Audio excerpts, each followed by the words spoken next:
ऐतिहासिक नगरीमध्ये आपल्या सर्वांचं स्वागत। मी आपल्या समोर ऋतुजा फटाकडे। भरधाव ट्रकची 90 वर्षीय वृद्धाला धडक, उपचारादरम्यान दुर्दैवी मृत्यू, संतप्त गावकऱ्यांचा रस्ता रोको आंदोलन। पैठण तालुक्यातील बिडकीनजवळ गिधाडा येथे भरधाव ट्रकने 90 वर्षीय वृद्धाला धडक दिल्याने त्याचा जागीच मृत्यू झालाय। या घटनेनंतर संतप्त गावकऱ्यांनी रस्ता रोको आंदोलन करत प्रशासनाचा निषेध नोंदवला आहे।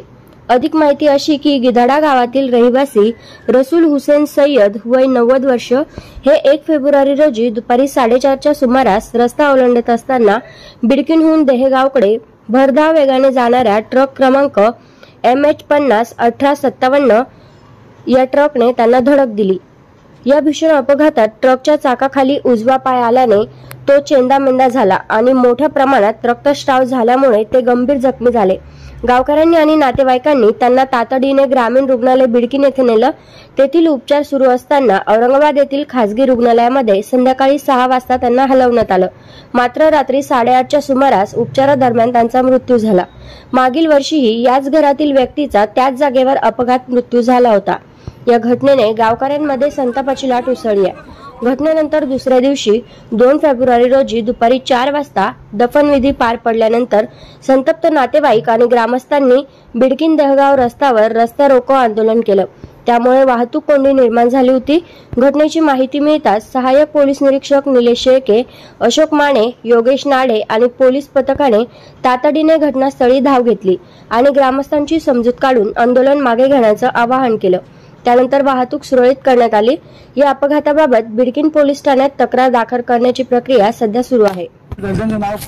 सय्यद रसूल सय्यद हुसेन, त्याच्या अगोदर झालेले अजून सय्यद चांद सय्यद त्यांचा स्वतः भाऊ आहे, माझा स्वतः भाऊ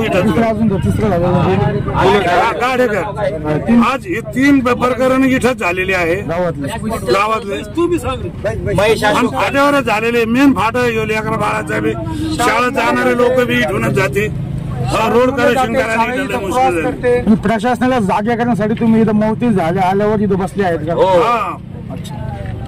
बिरिकार आमची इच्छा काय नाही, बिरिकार टाकायची इच्छा आहे फक्त। आमची एवढीच इच्छा आहे का बस बिरिकार टाका घेतला। पण आमच्याच गावामध्ये आतापर्यंत 3 अपघात झाले। तिन्ही वेळेस आपण नाही का त्यांच्या PWD ला असेल किंवा ह्या रस्त्याचे जे कर्मचारी होते किंवा इंजिनियर होते, आपण यांना सगळ्या सोबत नाही का पत्रव्यवहार करून सुद्धा त्यांनी काय केलंय की जे गतिरोधक पाहिजे होते, आमची अपेक्षा काय होते गतिरोधक व्हावं, नामदर्शक पाट्या असाव्यात, पण यांनी कोणतंही पाटी वगैरे न लावता आज जर बघितलं तर पुन्हा आमचे झालं एक आजोबाचा पुन्हा एक बळी गेलाय।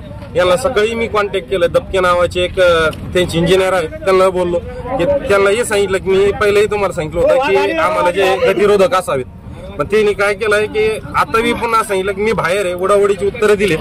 2-4 दिवसांना काम करतो पाहतो, म्हणजे वातावरण शांत झाल्यानंतर ते पुन्हा कोणी येत नाही। त्यामुळे आम्ही हे आंदोलन करण्याचा निर्णय घेतला आणि रस्ता रोको आंदोलन आम्ही सुरू ठेवलं। काय सांगाल वगैरे पण आम्ही त्यांना निवेदन दिले की आम्हाला जे की गतिरोधक असावं, डिवायडर जर असले तर खूप चांगले होईल।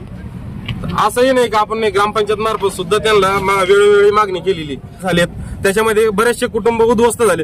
एक चिमुकल्याचाही इथंच अपघात झाला होता, त्यावेळेस आपण नाही का त्यांना वारंवार विनंत्या करून सुद्धा त्यांनी या गोष्टी कुठेही लक्ष दिलेलं नाही। त्यासाठी कुठं ना कुठं प्रशासनानं आमच्या गावाकडे लक्ष द्यावं। आणि वारंवार होत आहे ना की बाहेरच्या आज आमच्या गावातलेच नाही तर बाहेर गावातले सुद्धा 3 जण इथं एक्सपायर झाले पाठीमाग। इथंच नाही का 2 जण, एक चांदभाई नावाचे जे होते ते एक्सपायर झाले। त्याच्यानंतर आमच्या गाडेघरचा मुलगा होता, तो 10 फुटाच्या अंतरावर जाऊन उडून पडला। म्हणजे ह्या गोष्टी वारंवार होऊ राहिल्यात आणि वारंवार त्यांना सांगून सुद्धा पत्रव्यवहार वगैरे करून सुद्धा त्यांनी नाही का कोणती न दखल घेतली। त्याच्यामुळे आपण नाही का आज आंदोलन करतोय, फक्त हाच विषय।